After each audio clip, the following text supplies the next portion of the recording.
are a few folks trickling in. Do y'all who are not in a chair want a chair? Because we can pull in another table. And it looks like there's a couple one-off chairs if you need to adjust. But please feel free to get up and grab some more food as we're chatting. And yeah, we're excited that y'all are here today. I'm Hannah, if we haven't met yet. Kind of the flow, I'll just welcome and pray for us really quick. And then Travis Flores is going to tell us a little bit about his story of being adopted. Then we're going to hear from Laura Jacobs, who's with the Pregnancy Resource Center. And then we're going to hear from Travis's mom, Janine, who runs a ministry that serves moms and does adoption. And then to close out, you'll hear a little bit about me and Daniel and I's experience with foster care. And then we're hoping to just kind of have like an open kind of Q&A time if there's stuff you want to ask in front of the whole group, or if it's more of the vibe that like this table, you know, everyone come over to this table and we'll talk more about one specific aspect. So we'll kind of see maybe what y'all are thinking after we all share a little bit. And we just wanted this to be a time where y'all get to hear a little bit more about just ways you can get involved in these different ministries that are so dear to the Lord's heart, and kind of open your heart to maybe what he might be calling your family to. And there's multiple families in the church who have adopted, who have done foster care, that aren't here today, but they would also love to be a resource for y'all. So if there's someone that you'd want to hear more from, I can kind of point you to those people as well. But to start, I'll just pray, and then Travis will come up really quick. So, Lord, thank you so much just for this morning and for each and every one of the people that is here for this lunch, and is just here to hear more about ways you are moving through adoption, through foster care, through the Pregnancy Resource Center. And we just know, we thank you, God, that you are our perfect Father, that you have brought us into your family, and that you have a heart to bring kids into families. You have a heart to support moms and dads. You have a heart just that every child would know that they are loved and special and created by you. And so I just pray for the people that are here. It's kind of scary to say yes to something like this. Like I said in the announcement the other week, it doesn't mean you're walking out with a kid, so you can take a deep breath about that. But I just pray that these folks would just have their hearts open to what you might be putting on their heart, even if it's a little scary, even if it's a little bit uncomfortable, because we know that you are our example of making yourself uncomfortable for the sake of love and for the sake of service. And we want to follow in your footsteps, Lord. And so just bless this time, speak through us. And we just pray that beautiful things would come out of this meeting. And we thank you for all the people who are faithfully serving in these ways who are going to be sharing today. So we love you, Lord. We thank you for loving us first. It's in Jesus' name we pray. Amen. I'll give you this.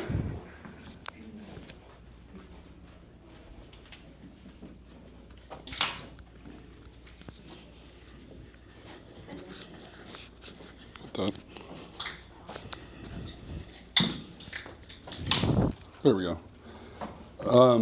Okay, so as Hannah mentioned, I'm Travis Flores. My wife, Beck, and I, we've been here at Junius Heights since 2021, so I think most of y'all have seen me. Also serve as the head of security, so you will sometimes see me outside. I think I've probably had, or given kind of I'd like to say it's my testimony, but been given the opportunity to kind of share about being adopted. I don't know, my mom would know, but probably like 30 or 40 times easily. Maybe that's why I'm decent at public speaking, because I'm forced to talk about myself like that. But it's pretty cool. But I mean, as you guys see my parents, it didn't take me very long to figure out, wait a minute, like now that I'm starting to learn where babies come from, something doesn't add up in this story, right? Like I look a little different. I think in the 8th grade, I was taller than my dad, which was pretty wild. But for me, I mean, again, I've been around it. My mom's run an adoption agency for a little over 30 years. And so it was a lot easier, I think, for me to kind of have conversations. And I think a really cool story that my parents are proud of is I think my brother's 2 years younger than me. I think I was in maybe 5th grade, because we would have had to have been at the same school. And I don't know, I think some kids were giving my brother a hard time of like, that's not your brother, he doesn't look like you. And like my brother, who's I guess 8 or 9 at this time, is like, it doesn't matter what he looks like on the outside, it matters what's on the inside. And I mean, it's a really cool story just to tell of like how even at that age it was introduced to us so early on of like, it was a heart thing. So it's just like a little bit kind of a small background about my family. But for me, I mean, it was I guess I didn't say this either, but Was adopted at birth, was born on Christmas Day, so I was the best Christmas present my parents ever got. I'll still remind them of that.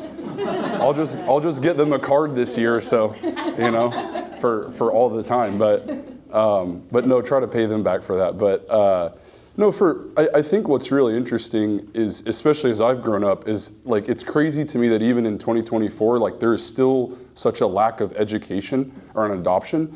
I mean, like there are people I work with who, like, even in HR, like, well, who's your real parents? I'm like, okay, it's called birth parents. So even just like the terminology, and it's so crazy that we live in a world that says that, and obviously it's as crazy as it is that now it's like such a choice to adopt or not. But I think for me, what's been really cool is there's never been that, I don't really know who my parents are, right? Like it, you know, and again, I was very blessed that I didn't bounce around from, 3 or 4 foster homes or sets of foster parents, and because I knew who my mom and dad were from day one, and I didn't question it at all. And there's a lot of influence there. And I did just a small background because I know I have like 5 to 10 minutes, but I'll hang out for like questions and things like that too. But I did have a chance to meet my birth mom twice.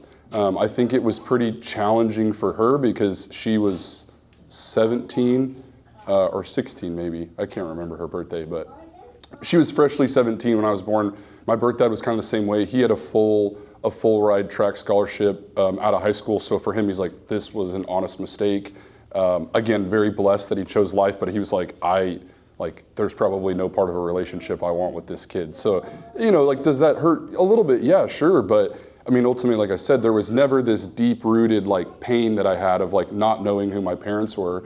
And even with my birth mom, I know it's pretty crazy because her parents were divorced at the time. So like her dad and her whole dad's side of the family don't know that I was born.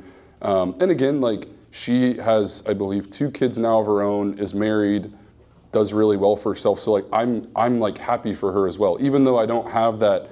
And my mom will share a little bit of her story because she also has a daughter that was given up for adoption. Very different dynamic where, like my mom's birth daughter, like I was an usher in her wedding. Like it's a very, interesting dynamic where it's a totally tale of 2 worlds there. But I think for me too, it's, as I get a chance to talk about it, I feel like there's a place where there is a sense of not just gratitude, but a sense of like, urgency is not the right word, but like I just feel compelled, right? Like just like all of us in this room, like we feel compelled to share what the Lord's doing in our lives, like how we've been born again. I feel that same compellingness, if that's a word. I feel that same conviction, there it is. I feel that same conviction to kind of share my story. And again, it's, if I really spelled out every single detail, I mean, it would take me a while, but I really, for me, it just, I see such a way to try to encourage those to choose life. And again, my mom will talk a little bit about her ministry and me getting the opportunity that there's pregnant women who are homeless, who don't have a resource, don't have a place to turn to, and it would be far easier just for them to choose abortion, but not. And for me, it's not this like I want them to feel convicted, I want them to feel bad for themselves. I want them to say like, hey, I'm a product of a choice that someone made, and look at how my life's turned out. I mean, I'm very happy. I'm been married for almost 7 years now. We have 2 kids, 1 on the way, and so for me, it's a huge thing of like, look at that choice that mother makes, and father too at times, that birth parents make. I mean, there's a legacy that they don't even know that they've created, whether they're intimately involved in the day-to-day or not. And maybe just like a fun fact too, because I'm sure some people wonder, but my birth dad kind of looks like Tiger Woods. He's black and Korean, and then my birth mom is, I mean, she's just white, blonde hair, green eyes. So when you kind of put the 2 together, here I am.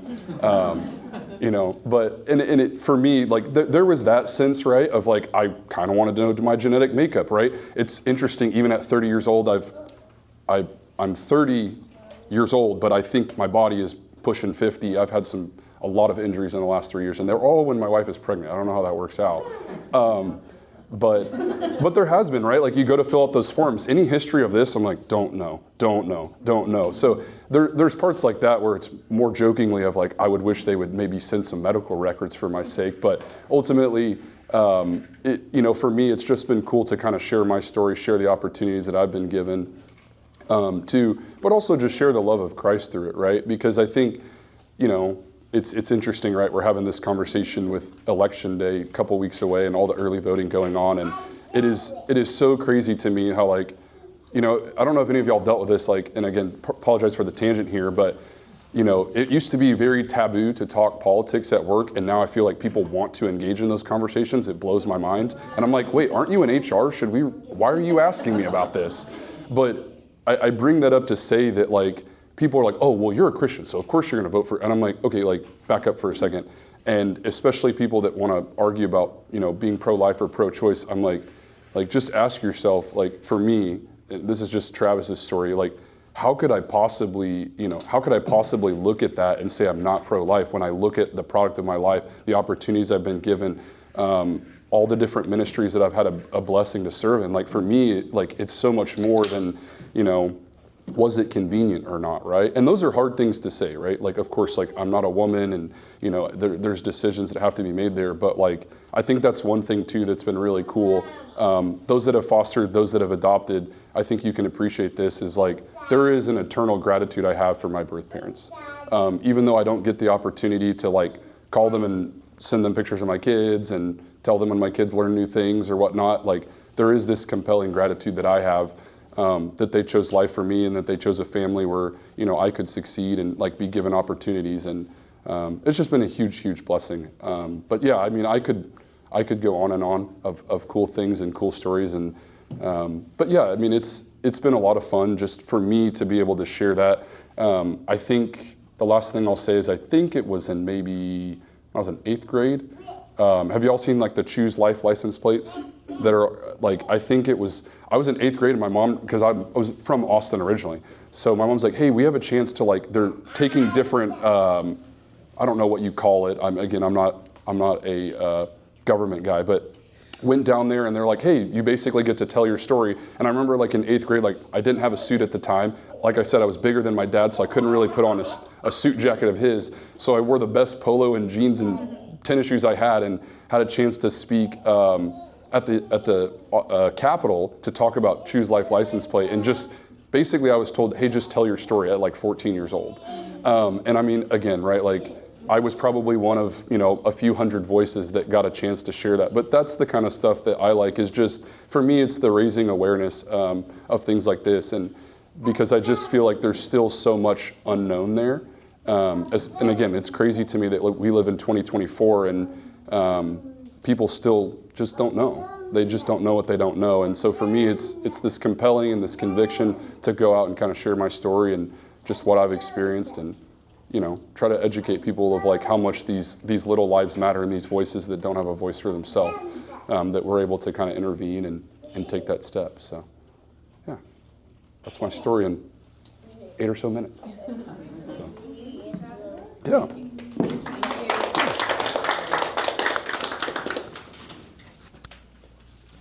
Thank you. Are you helping me with the slideshow? Okay, awesome. Thank you. If you don't want to. Okay, all right.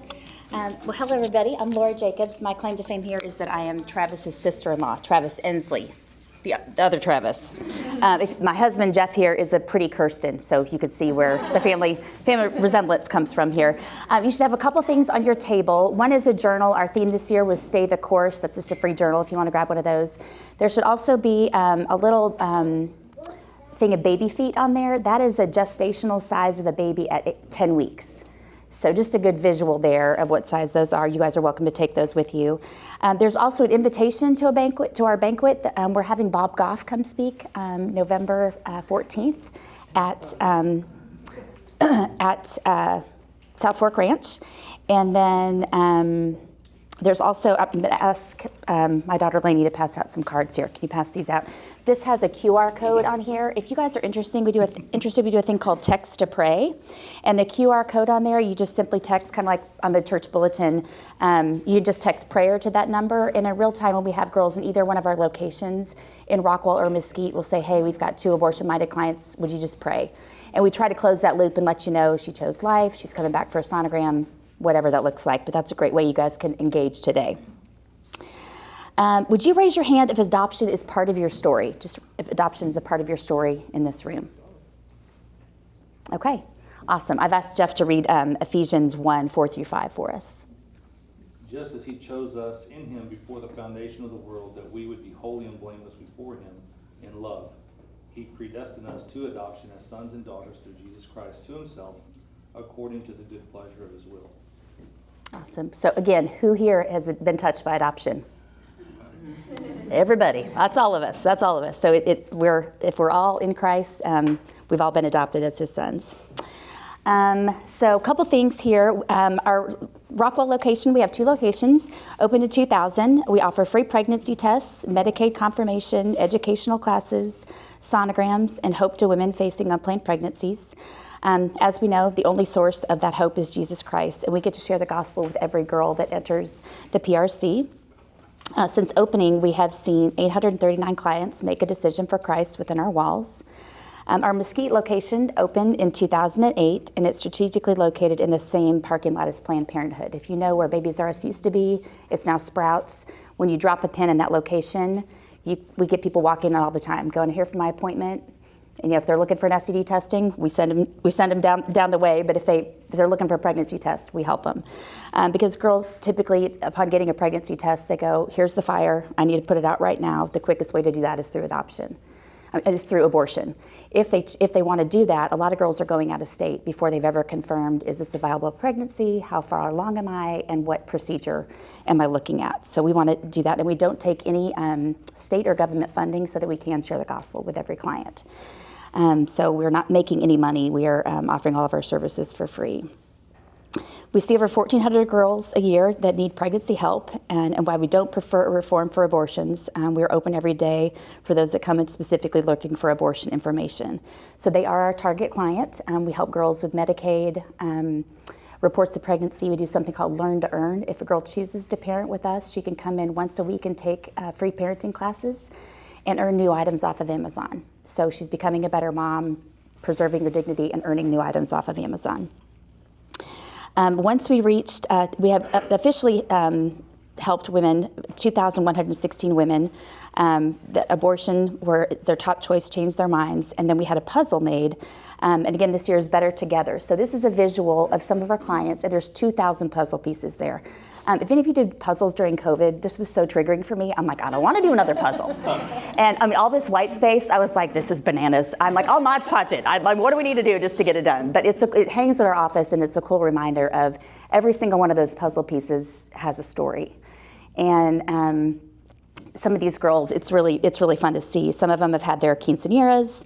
Some of them have just gotten their driver's license. Anna, the girl in pigtails, her mom came in. Her mom was raped. It was a product of rape, and that's one of the things that people typically say. You know, what about rape and the health of the mother? Part of me wants to say, let's set that aside. That is less than 1% of the reality of the abortions that are being done. Yes, we can have that conversation. Yes, it needs to be talked about. Yes, we need to be compassionate. But you know, Travis, your story, sadly, I think statistically it's still less than 1% of women that are in an unplanned pregnancy that choose to place for adoption. So even if a girl just says, I just need a Medicaid report of pregnancy, we always touch on, hey, we're trying to help change the conversation about adoption, that it is the most selfless thing you can do. When you're facing an unplanned pregnancy, you have 3 options. You have to pick door A, B, or C. You can choose to parent, you can choose not to parent by getting an abortion, or you can pick the parents.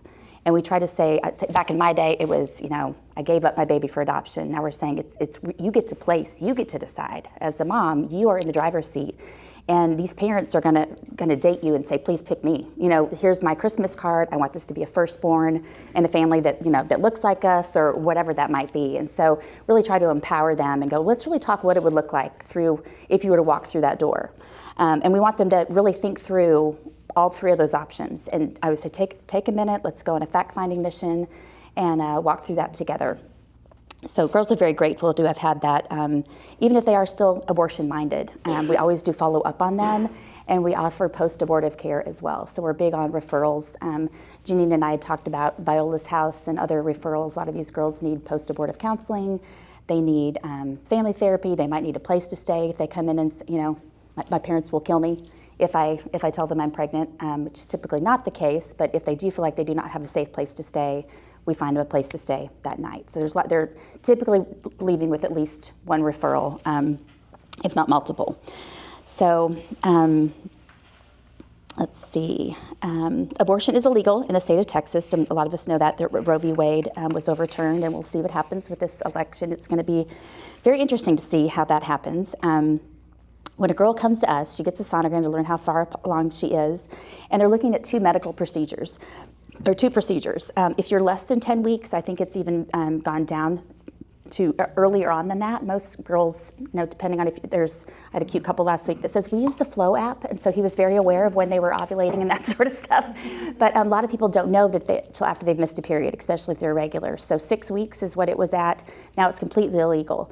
Girls are going out of state, or they're getting mail order abortion pills, and that means it'll come to their house. And the verbiage here is that it's not worse; it's safer than Tylenol. And you'd go out of state. You get an abortion pill given to you. The first one cuts off the nutrients or the blood supply to the baby. You come home, possibly, or stay wherever you're going out of state, and then you take a second set of pills, and your body starts contracting, and you do that at home. Frequently I tell girls, because I don't want to be graphic, although we do have non-graphic videos to show them if they really want to see what that's going to be like. It's hard to communicate how they will feel afterwards and how lonely that is. And I wouldn't go to Nebraska to have a mole removed and not have follow-up care. And unfortunately, these girls are not getting follow-up care. So because I have children that are of childbearing age, I typically play the mom card and say, please promise me that if you're going to do this, that you will get follow-up care. One of the exciting things that we're starting to offer is the abortion pill reversal.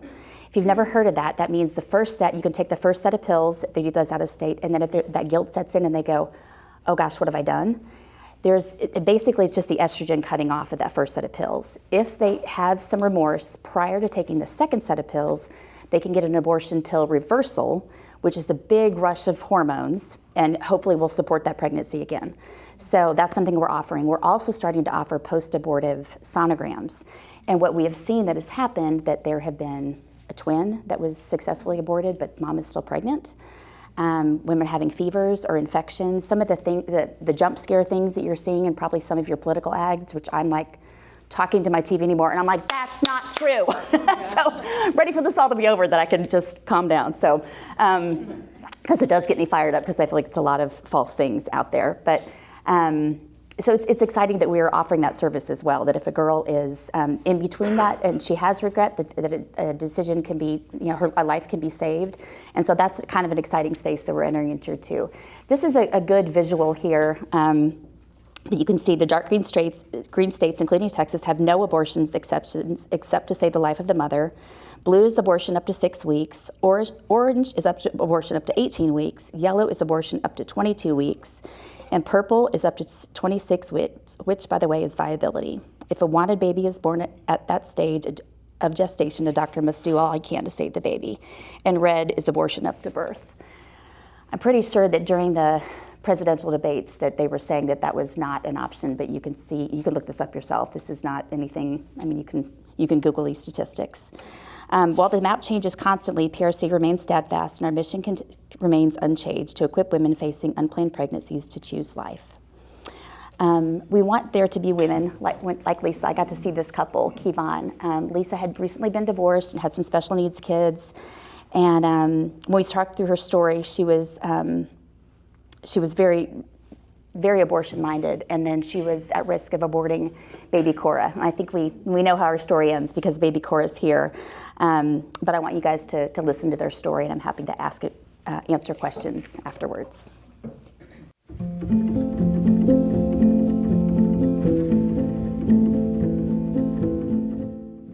My name is Lisa, and I live in Edgewood, Texas, born and raised, and I'm a hairstylist in Grand Saline, Texas. My name is Kevon Milton. I am born and raised in Canton, Texas. Went to University of Louisiana Monroe, went on a football scholarship. After that, I went and played a little professional football for about 5 years. Had a blast, and now I'm currently a law enforcement officer in Louisville. When I found out I was pregnant, I was scared multiple reasons. I was considering abortion because I think I was scared of what everybody would think. I was scared because I have a special needs son that's 17 that is fully dependent on me. He doesn't walk or talk, and he can't do anything without me. I have another son that's 12, and, he's on the verge of junior high and then high school and their ages. And I think with my age, I think that there was just no way. And I was recently divorced, and this is my first new relationship after that. And I think that it all happening so fast and so much on one person's plate, I think that it would have been a lot for me to take on. I've never considered abortion before, but I thought about it this time. When I found out Lisa was pregnant, I would say, I don't know, it hit me, but it didn't hit me. It was I guess it was up in limbo. Having an abortion was up in limbo. It was, I guess, one of those things where, just timing wise in our lives, where, hey, if we did it, it might be good because, we still have more time to, get ourselves together and get ourselves right. I came to the pregnancy center not knowing how it was going to be or what I was going to leave feeling like, but I went into being unsure. I walked in, I was still unsure, but everybody was so loving and so welcoming and so warm to me and made me feel like that it was going to be okay. But I got a sonogram, and I looked and I stared at it, and I thought, I am pregnant. I do have 2 children. I do have a special needs son. I am divorced. I am in a new relationship. But those women, that center, made me feel like all of that was okay. All of that didn't matter, that it would be such a problem, that it actually would be a blessing. And having a new baby would be another joy in my life. That's the way they made me feel. Joy.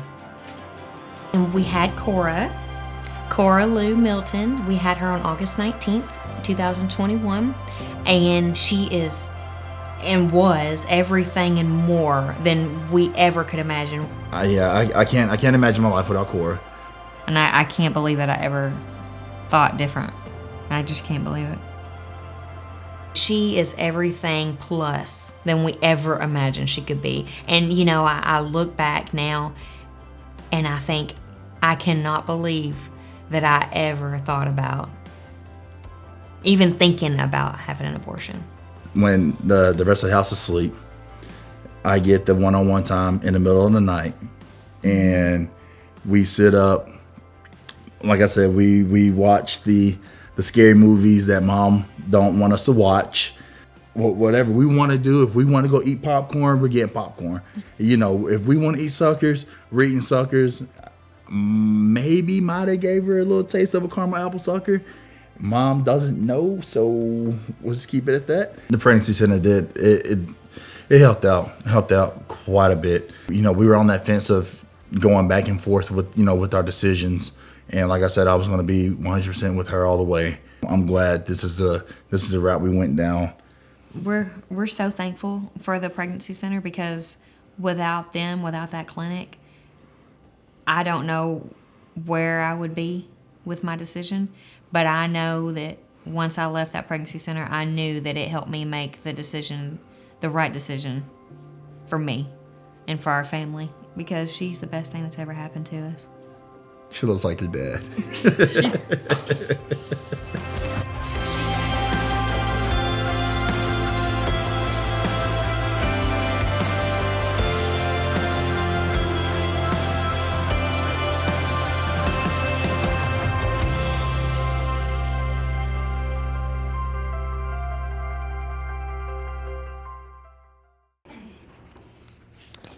My name is Janine Floors, and I will very diligently try to concise this into 10 minutes. I am a preacher's kid that got pregnant. We've all heard about those girls. And my dad was the pastor at the time of a large congregation in Southern California. And my parents immediately said, to daughter number 3 of 3, oh, you've got to abort. And Daddy and my mom had been pro-life for 40 plus years at that point. And I said, you know, I had just graduated college. You just spent 23 years telling me how that was really wrong. This is different. It got to the point with them where they said, either you leave town or we leave town. And I would never have done that to them. Because in reality, they were born in 1929. It was a whole different world. It was a whole different social diagram. And the fact of the matter is, I'm the one that messed up. And I didn't want to drag them through my mud. It got worse in the fact that I was pregnant by a youth minister at another church whose boss was my brother-in-law. So when I go down, I take everyone I can with me. But it became a big, dark secret, just like Travis's birth mom had done, or did. And I left town. But I didn't have somewhere to go initially. I had no idea where I was going to go. So I had found this dream job. I had prayed and prayed for this dream job to be a children's minister and a music teacher. And a church in the valley had said, come, oh, it was everything I had prayed for. And I remember calling the pastor after having been hired. He said, Janine, there is nothing you could say to us that would make us not hire you.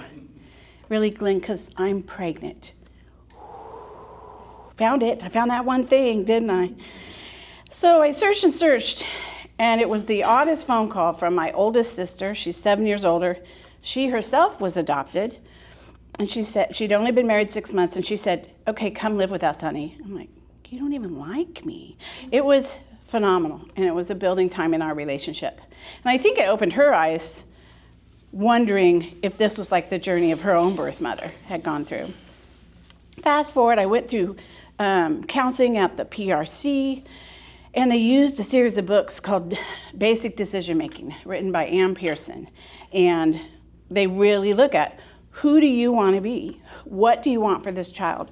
How is that possible right now? How do we pull that together?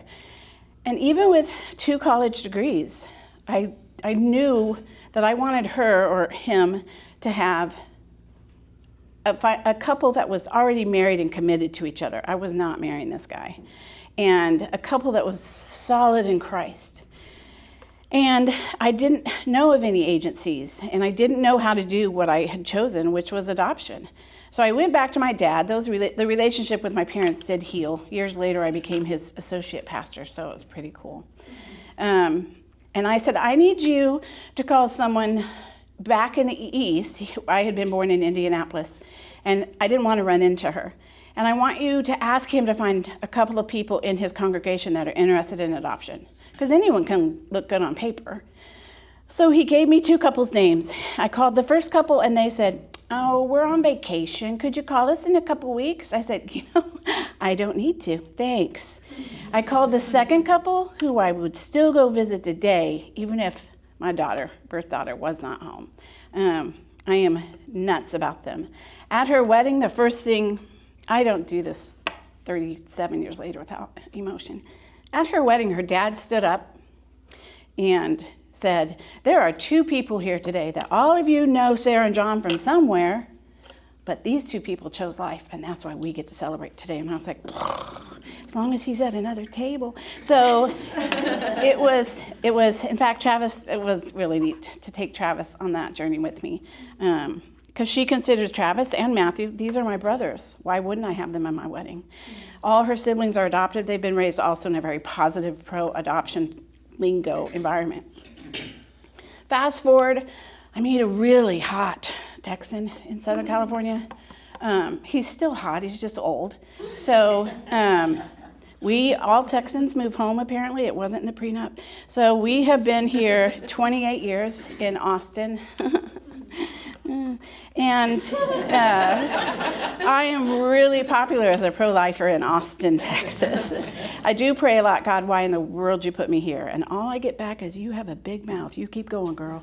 So in Southern California, I had started Sarah's House, named after birth daughter, and really thought I had this magnificent, unique idea. of a maternity home that took in pregnant homeless women. Turned out there were about 22 in the state at that time, but I didn't know that. And when we moved here, the first thing I did was call every pregnancy resource center and say, is there a maternity home near you? And find all of them. But Texas didn't know what they were doing. East Texas said, there's one in Abilene, but you got a place with the Church of Christ family if you do choose adoption. I'm like, what? Get to Abilene? Yeah, we stopped doing that in '63. I'm like, okay. So we have a directory now that says, who are they? Who do they take? Da, da, da.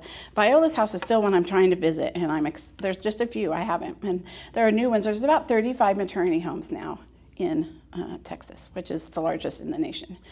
If you took an umbrella and it said Breath of Life, that's our nonprofit. Underneath it there are 6 more ministries. The major one is Sarah's House Maternity Home. Then there's an aftercare, which is God-given next door. We rent a house, that came open. So they do well here and they can graduate there. But every girl at her interview was asked, you're gonna look at and when you move in, you're gonna look at both parenting and adoption. I don't care which one you pick. It doesn't change who I am. It doesn't give me a raise. And the money's funneled back in to Sarah's House to keep the whole thing going. We also have several other ministries, one of which is music. We usually do caroling at Christmas, which we've just had to cancel. And my husband in particular is very disappointed because he got to do Elvis as Blue Christmas. So there's changes every year. One of the things that most of the questions I get about adoption are, why'd you open an adoption agency? And I hate that question because I was sworn in blood, I will never open an adoption agency. Because some girl will say to me, you're just doing that because you get money. And I felt like, I'm still buying my underwear at Walmart, okay? Nothing has changed in my world. You are going to be counseled. Our relationships go as far back to the first girl I ever helped in Southern California. She now lives in Dallas, and her child is in his 40s. We don't let go of these birth moms. That relationship is critical. While we were waiting for Travis, we didn't know what he was. Sometimes we still don't. The birth mother called and said, I know you're watching that Hallmark movie about this. We've all seen the Hallmark movie before. Where's my baby? Someone steals. She said, turn the channel. I'm like, wow. She was just so supportive and so sweet. She invited us to the labor and delivery, and it was too much when you really got to that moment. So we just hovered, and it was Christmas Day, so it was kind of weird. And then at the last minute, she said, have him come in just as he was being delivered.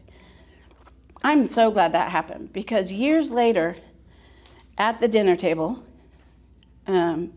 we talked about that, and Brian talked about cutting Travis's umbilical cord, and Matthew goes, then who cut mine?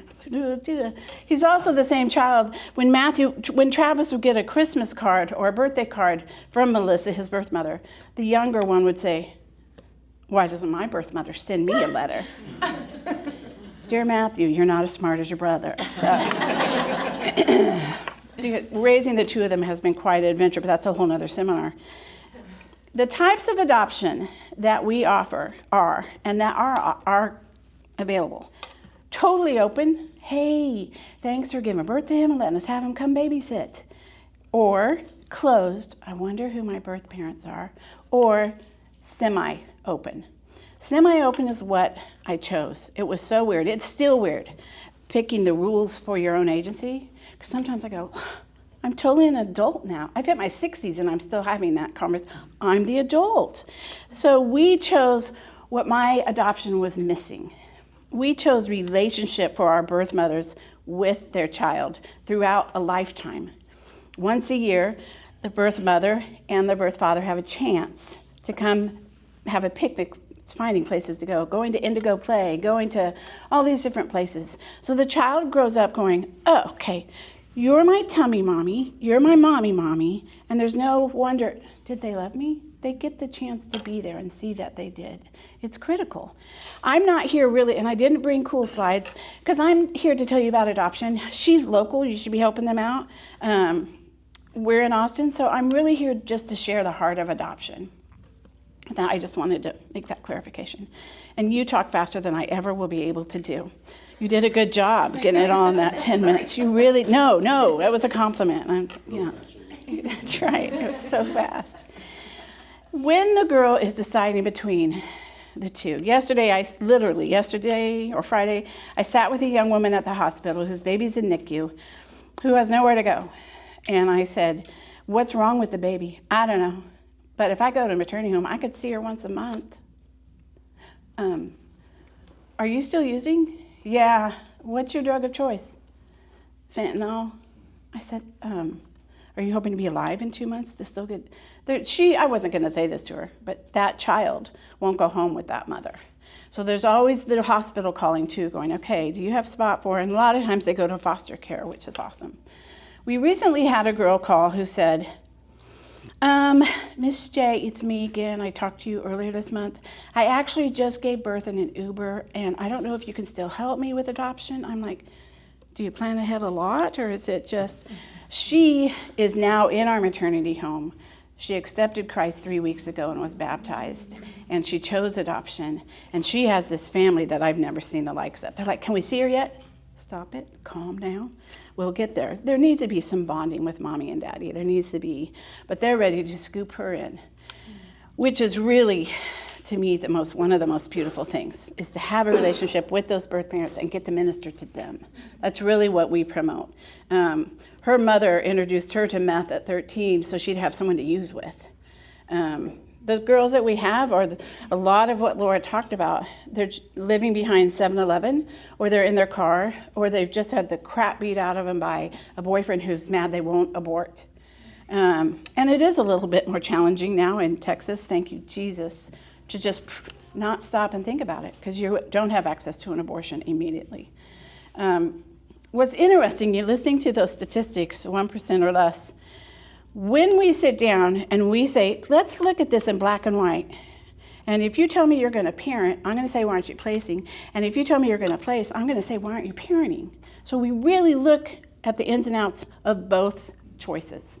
We're running at 33% that choose a plan of adoption. And somebody asked me recently, a leader of Texas Alliance for Life, he goes, Janine, how are you getting so many girls to place? I said, well, Joe, we put them in that closet until they sign off. They're not getting out. What do you mean? We're talking about it. That is the difference. I don't think it hurts to have a birth mom and an adoptive mom. It used to be when Travis the stud muffin wasn't married, when he still lived in Austin, I'd say, you can get a Coke with my son and ask him about being adopted. And nah. Then they'd see Travis. Yes, I'll get a Coke with Travis. But he also has always made himself available. What's really cool too is it's not just about the birth moms. If the birth dad is anywhere in sight and really struggling with this too, we minister to him. I have yet to see one come to Christ, but that's really a goal. And the birth father of Sarah, who went into ministry, who was still in ministry, will get on the phone with them and say, what do you need, dude? How can I help you? How can I answer some of your questions? And that's just God showing up. It really is. I think adoption is a calling. It's not about you getting a baby. That's the first thing I say at our orientation. This isn't about you getting a baby. I mean, most mothers' hearts long for that. And I really felt like when we couldn't get pregnant, I was being punished for sin from before. But you know what it was? Shoot. I don't even like you. It was the chance to raise Travis. And it's a graphic, yucky illustration, but it's as close as I can get to explaining to you God orchestrates families. I remember Travis, he thinks it's really biblical, I don't, saying, well, to his younger brother, I was chosen, they had to have you. Matthew's in counseling, I don't know. But the fact of the matter is, if both, I don't mean this the wrong way, please hear my heart. If Travis and my birth daughter Sarah were on a train track and I had to save one, Travis is my heartstrings. He'll get it someday when those little bits get a little bit bigger. But my heart just pours out to him, and he is still that little baby they put in my arms, and he is still who God orchestrated me to raise, and I will forever be grateful for that. I don't have handouts. I have some brochures if you're interested just in learning more. Of course, we do have the best adoption agency in the state, but there's other good ones around here. We work on a sliding scale so everyone can afford it, and adoptions are scary. You go in and it is scary, having done it ourselves. There can be judges that just don't think that law of a birth father not showing up in the 31 days he has to sign off. That's just not right. We have one judge, the child's almost 2, and she's raking us over the coals. She put me in the witness box on Thursday, and it was not like Law and Order, but in my head I heard bonk bonk because I was sitting up there. It is a hard journey, and you got to be ready for that, and you got to trust that God's on the throne and He is going to do it. If He calls your heart to that and you want to talk more about that, I would love to spend more time with you.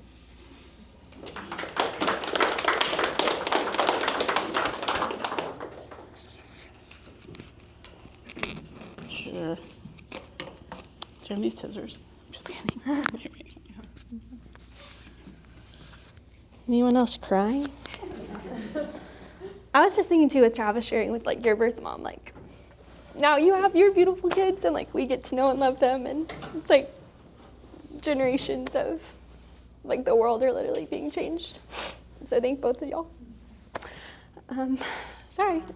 All the babies, they're so sweet, and now you'll see this sweet baby, and I'll probably cry more. So Daniel and I are gonna talk about foster care. Sorry, I'm crying. No, I'm not. It's just all these children are so special. So a little bit about kind of how we got into foster care. I grew up around it a little bit. I have some cousins that are like, all my cousins are like 20 or 30 years older than me. So when I was a kid, I had a couple cousins that were, they had biological kids, and then they were also foster parents. And so I just remember being like, oh, that's cool. Like, what does this mean? And learning a little bit about it.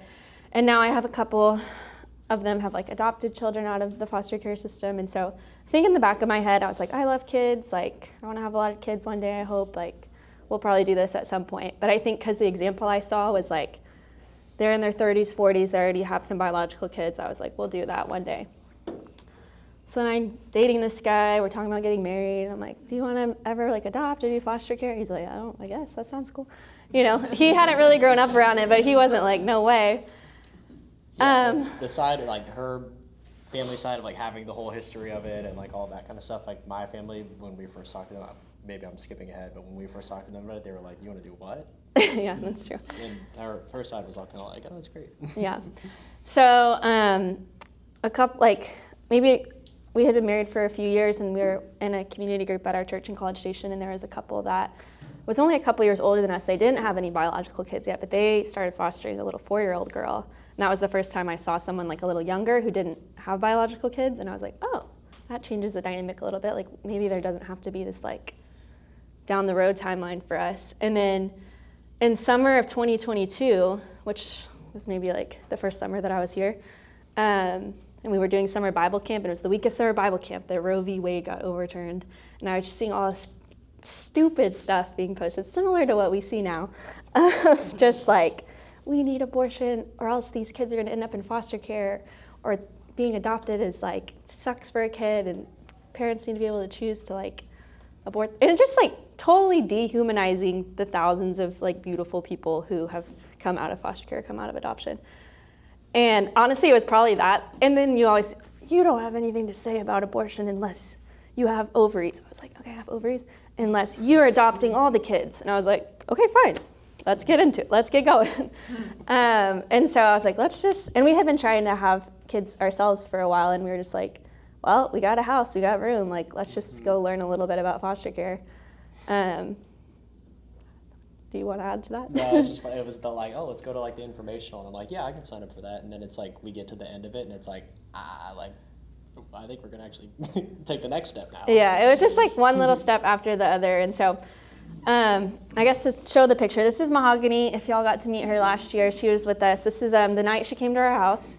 And we'll talk a little bit about that process in a second too. But I was at dinner with some friends at church. We were doing separate things. I get a call at 7. They're like, oh, we have this 8-month-old African-American girl who was just picked up today. Her mom kind of like checked herself in for some mental health treatment. like, are all ready to take her? And we were like, yeah. They're like, okay, we'll be there in like an hour or 2 hours, like, go on and get home. So this was the night we got home where it was probably like almost 1 a.m. and she wasn't wanting to fall asleep, understandably. She's like, where the heck am I? So we were like, let's look at Dewey and see if he makes us calm down. So they were friends. And then here's kind of some more pictures. This is the first weekend she came with us at church and was sleeping on Daniel while we sang. But just a little about our timeline. So yeah, like that summer I was like, hey, let's just go for this. In August we did like an informational Zoom. We're licensed through Buckner, which is like a big foster care agency in Dallas. There's a couple different ones, and some people at our church have gone through different ones as well. So it was like you go to informational Zoom and then you're like invited to apply. So there's like a first level application, and then we got accepted into this prepare to care training. So that was like 3 straight weeks, 2 nights a week, 3 hours each night. So it was a lot. And it was nice at that time that we didn't actually have any kids because we didn't have to get babysitting for that or anything. But that was like, oh, I'm in college again. I'm in my 3-hour class. And you were just learning a lot of training about like kids and attachment and like trauma and all of these things that these kids may be facing. And once we got through that, October, it's like, okay, you've passed this level. Here's like a million things of paperwork, and you get fingerprinted. And he's like, I don't have one arm. They're like, the system doesn't know how to. she was like, oh, you only have to do this one. And then she was like pausing, looking at the computer screen. And I was like, oh, is everything okay? And she was like, I don't know what to call it. And I was like, you can just say like no hand or like not. And she was like, oh, okay. So it's definitely like a lot of paperwork, but I was like very type A, and again, we didn't have a lot of other stuff going on, so I'm like getting through it all. So we went kind of fast through all the paperwork. November was maybe some more one-off trainings, like some of them were Zoom meetings, some of them were in person. And then I was like, okay, we've kind of finished everything on our side, like we're gonna have a kid by Christmas. But they were like, no, we're always backed up, because basically everything you hear about, like, oh, the foster care system, the social workers, it's all so broken and messed up. And it's like, it is backed up, and they're all overworked, but don't let that scare you. But it is probably all going to take longer than you think it's going to take.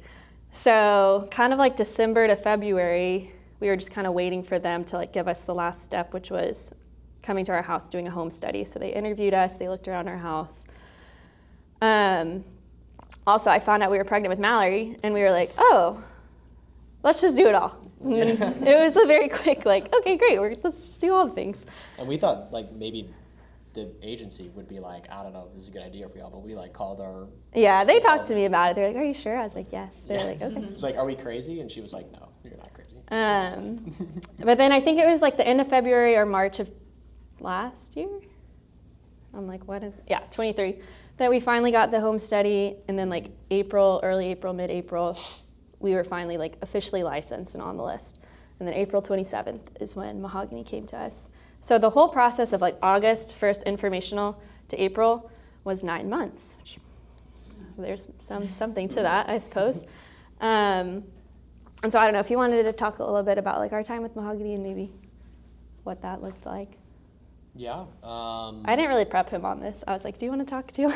I mean, our time with Mahogany was really great. I think, yeah, like it was huge joy to have her in our lives, and it was just that little 4-month stretch of getting to take care of her. And like you can see we're at, we got to go to Seaside and got to bring her to church and like all that kind of fun stuff, where it was like she just was in our family, and we'd kind of never done any parenting type stuff before, and she was a joy. Super happy little baby, and it was really good. And I mean, we did, there was a lot of like foster care prep stuff, like paperwork things that you kind of had to do. Those extras, like lock up all your medicines and always like sign the medicine log that says like we never gave her any for a whole month, and like do like, I don't know, a lot of little paperwork and little calls and meetings of like, oh, she has a, I don't even know, like a million court appointments. Thing and the court things I didn't really understand. Yeah, since they're still like they're technically in care of the state, and you're like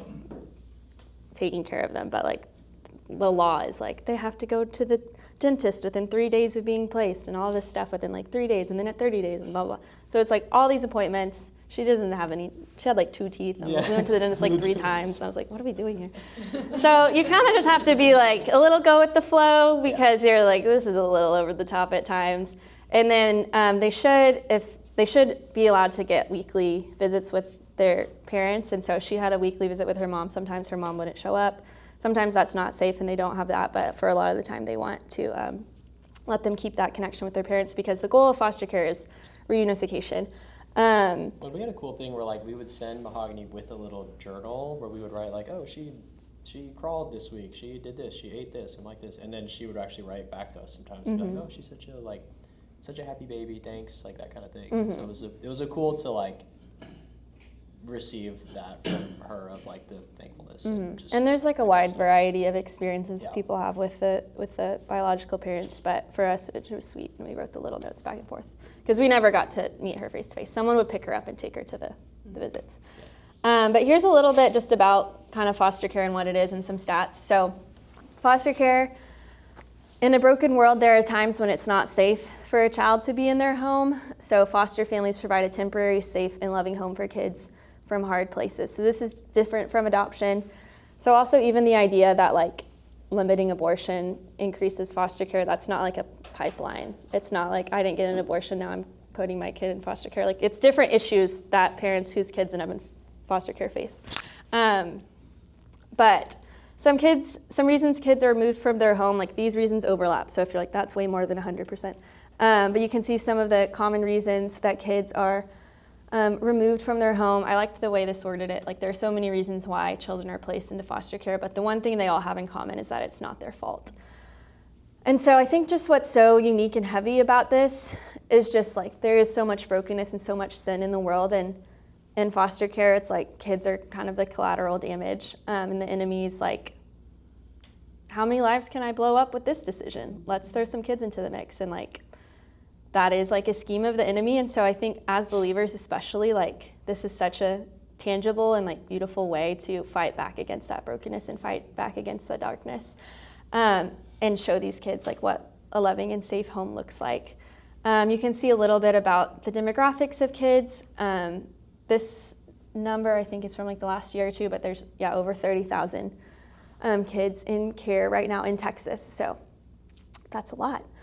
And then some outcomes for children exiting care. So the goal is always that, if it's possible, if it's safe, that the kids would get to go back to their parents. And so when your child's like removed and put into foster care, you have all these, like you're going to court, you're working your services with the goal that you can be reunited, but sometimes like that's not possible, or it's not safe, or they don't care about doing their services. And so other times, kids are placed in custody of a relative or kinship caregiver. So kinship can be like your literal relative, or like fictive kin, they call it. It'd be like a family friend or like a teacher, someone that already knows you a little bit.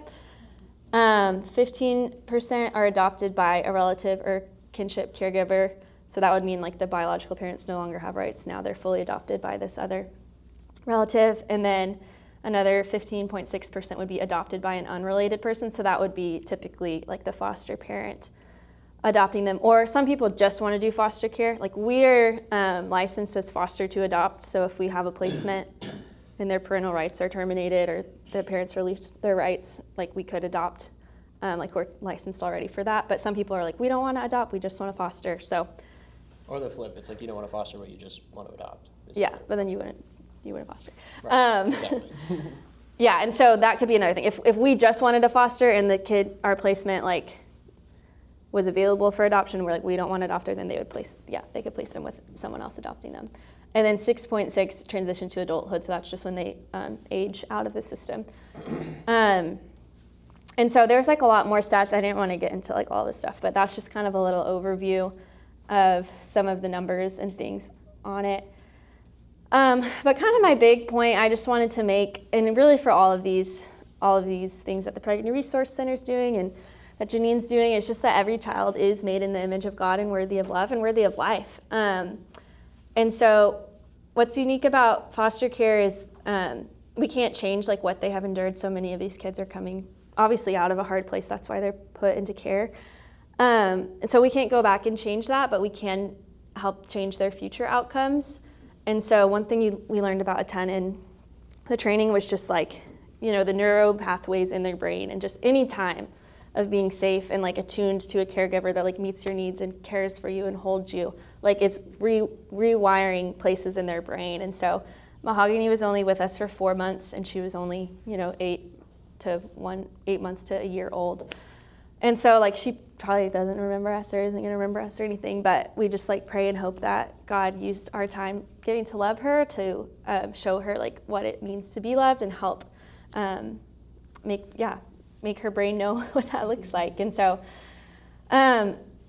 just every child deserves a feeling of preciousness. Like, I don't know, that phrase really, we learned that a lot in our training too, of just like every child deserves to be like loved and held. And there's so many kids that don't have that, and that's just heartbreaking. And so what is harmed through relationships, so like, things that have happened in their biological family, like they can also be healed through relationships. And we just learned a lot about secure attachment, just helping the child know that they are lovable, that they can trust their parent, their caregiver, that they can trust others, that people will help them, that they're not alone. And so just like this little phrase, I was looking back through one of our training handbooks, but just like, I can trust people. I am valued by people. I am precious. I have a voice.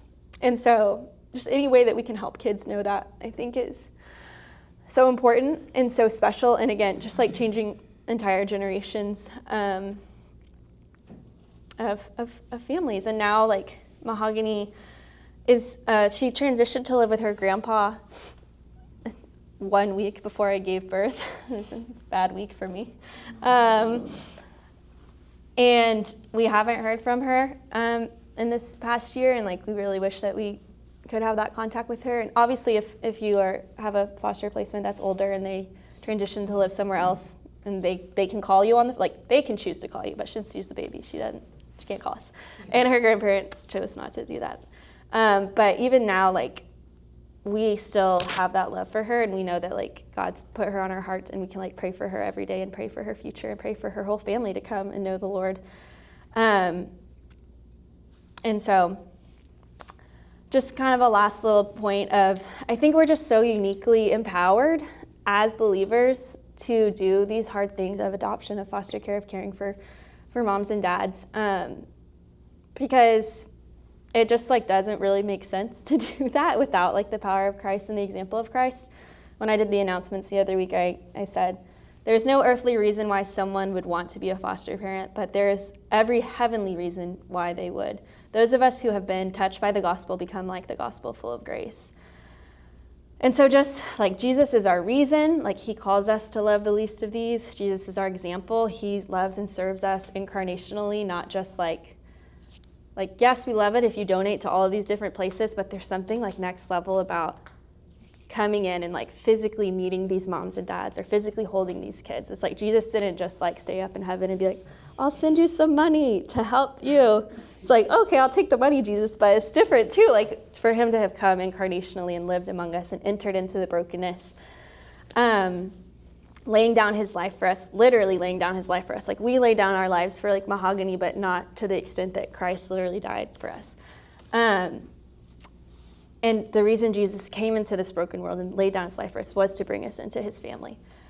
And then Jesus is our power. Like he carries us and sustains us through the challenges. Like we're back on the list now, and we've just kind of been talking about like, oh, like what if, now we have Mallory. It's like that adds to things like, what if this happened or this scary thing bad happened? And I'm just like, what if? Like God's got me then too, That's all me saying all yeah. that. And like we have like different, like our own backgrounds and stories. Like I lost my mom. I'm sure that's part of why I'm passionate about this too. It's like I want kids to have moms because my mom died when I was in high school. And I'm like, God got me through that. And like I just have seen him be faithful, and when hard things happen, like I know that he's gonna get me through it. That doesn't mean it's gonna be easy or I'm not gonna cry or it's not gonna be broken or whatever, but like I know that God's my power and he sustains me. And then lastly, just like Jesus is our hope. He sees like this hidden work we're doing. He's working in brokenness. And someday he will set all things right. And I think with foster care specifically, it's not always the happily ever after where they go back to their family and their family's going to be safe and it's going to be great, or you adopt them because it's not safe. It's like a lot of the times it's like they're going with this person and I don't know a lot about it, or maybe I don't think they're safe, but the court said they were, but I don't know. And so sometimes it's just like, oh, justice is not being done here, or like, where's God in this? But even that, like, we have hope as believers knowing that Jesus is still working, and he's working beyond, the court system, and he's working beyond what maybe we see as unsafe or whatever. It's like God hasn't given up on these kids, and one day he's going to set all things right. And so just emphasizing again that what we do in love and what we do for Jesus like echoes into eternity, even if we never see the fruit. And so the biggest thing, like, we pray for Mahogany's protection and her safety and like her family, but even more so, I just pray for her salvation and for her whole family. And I like to think, I hope and pray that maybe we'd get to see her again here, but if not, like, I really hope I get to see her in heaven, get to hug her again there, and just see what God's done in her life. And it's just a privilege to even come to the Father in prayer for her. And like y'all can see in the tears, like, it's hard. This is like probably the craziest, or no, I'm not gonna rank it, but like, this is a really crazy thing to do. And the point of it is to love these kids as your own, knowing full well that they will probably leave. And your heart's not like meant to do that typically.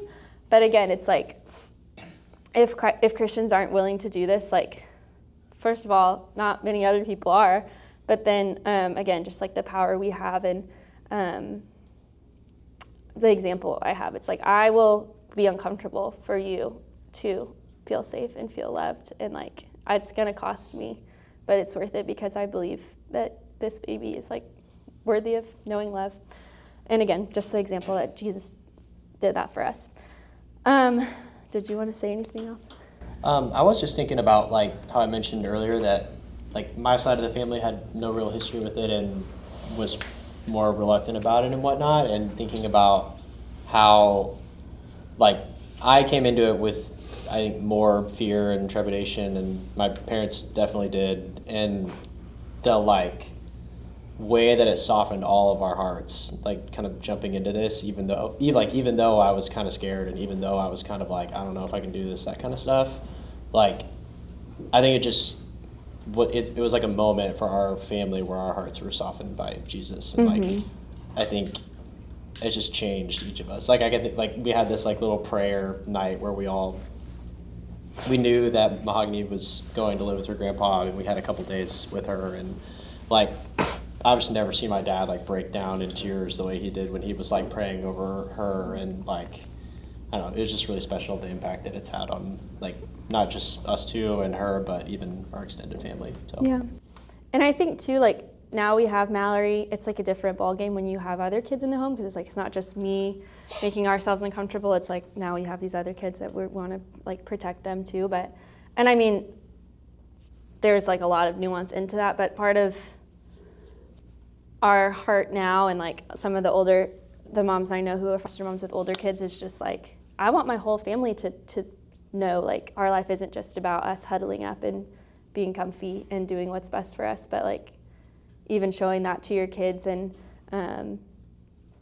yeah, I think if you're like, oh, I can't do it because I have other kids, like just like press into that a little bit. Not saying that everyone has to do it or whatever, but, and there's a million different ways of like what you can say you're open to. And they'll probably be like, do you want to take 5 kids at a time? And you'll probably be like, no. Although I'm like, what if we did? And Daniel's like, no. So again, you probably need someone kind of balancing you out if you're more like, well, give me all of them, But just knowing, like, for me, my prayer, I mean, Mallory's so young now, I don't know. Like, we'll see as she gets older as, things change. But I do want her to grow up knowing, like, we're a family and we, like, do hard things together and we love others together. And I think that will make an impact on her. So lastly, just like ways you can get involved, obviously you could become a foster parent. So they always have extra need for being open to older kids or open to sibling groups. You could become a respite caretaker. So that's like you're basically going through all the same training of a foster parent, so like multiple months of training, but you only take kids from like 3 days to 2 weeks. So that would be like Daniel and I are like, we're going to Paris and we can't take Mahogany because you can't take them out of the country or something for our anniversary. I don't know. And then so someone has to be, licensed and all that stuff to watch her. So you're basically babysitting for other foster kids. And that would be a similar thing where like you can say, I'm open to being a respite caretaker for this many kids or this age, whatever. Other ways you can become a certified babysitter. So it's just like a couple forms. I think you have to get your fingerprints done, at least for our agency. It's a little bit different for different agencies, but like if you wanted to babysit Mahogany, It's about like how long you're doing it for, I think. I don't know. no, if it's more than 3 days, you're a respite caretaker. But like, Yeah. it's not just, I can't be just like, you want to babysit? It's like you have to have done a couple things first. So that's a huge blessing. Providing supplies, again, it's like we got a call for an 8-month-old. They're coming in 2 hours. Can someone run and grab me some diapers or, whatever it is. Volunteer with CASA. I think Cynthia's maybe looking into this if you want to talk to her about it. She's in. Woo! She's in. CASA is like court-appointed special advocates, and they like are advocating for the child. So they come and visit the child in their foster home, and then they represent them in like the court setting because foster parents can't talk in court for like a year or something. So they'd be like, how's Mahogany doing? They would like ask Cynthia because Cynthia would come visit her. And then obviously just praying for these families, praying for these kids, praying for all of the broken things. But that's a little overview. Did you want to add anything else? I don't think so. Yeah. Okay, so that's kind of everyone giving their spiel. Would y'all want us all to come sit up here and do like a Q&A with everyone? Or some people like, I know I only want to talk to Janine, and you go sit with Janine for however long you have left? Or what would y'all say your vibe is? Or if you have to leave, you can leave. Please grab more food if you need to grab more food. Does anyone have any questions for anyone that they want to ask to the group? If you have a question you're like, I think other people would want to hear, maybe you can ask that, and then we can split up a little bit. It doesn't have to be for us. It could be for them as well. Are you going to send out some of the contacts? Yeah, we can send out like links kind of for everything and maybe some more specific ways to get involved. But yeah. I was thinking about one of the things I didn't say was there's a newly established Christian Adoption Alliance, which verifies that an agency truly follows faith-based standards and isn't out of that realm.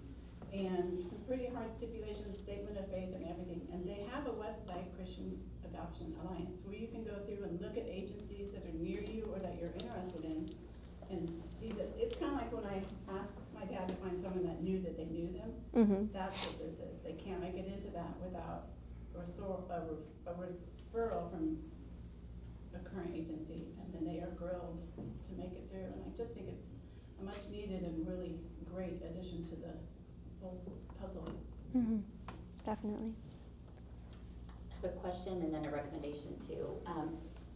The recommendation first is if you haven't seen the movie Possum Trot, it's in Possum Trot, Texas. There is an entire town. I mean, was it 31,000 that you shared? Yeah. In foster care. It would be the equivalent of Dallas County saying, we're going to clear out the system. Mm-hmm. And so this one little church in Possum Trot, I mean, where we think, oh, I'm too old, I'm too young, I'm too whatever. And everybody says, come on, I'll take the 5 kids, I'll take the drug addicted baby, whatever it is, and they clear out the entire system. So if you're teetering on that bucket, you're gonna be all in after you watch that. Or maybe if you're afraid to watch it, I challenge you to watch it.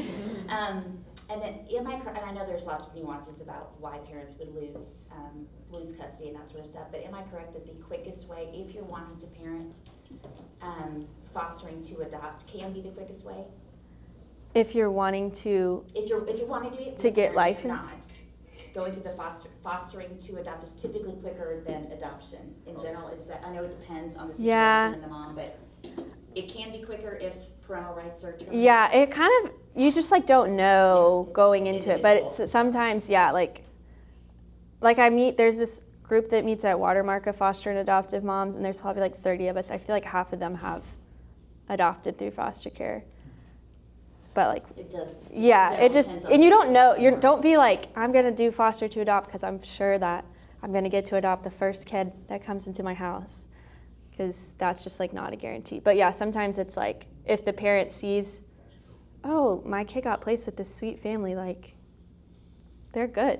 I'm just gonna, I'm gonna choose to make that plan for them now. Like, parents themselves can like relinquish the rights, or like the longer process is, like the court they're not working their services, whatever, the court can terminate them for them. But again, I feel like it's just kind of anecdotal, but And it's hit or miss with adoption. One couple waited less than 2 weeks, yeah. and another couple waited 3 years. And again, yeah, so much of it too is like, what are you as the parent, if you're like, I'm open to, like, there's a whole nother thing, Waiting Texas Children.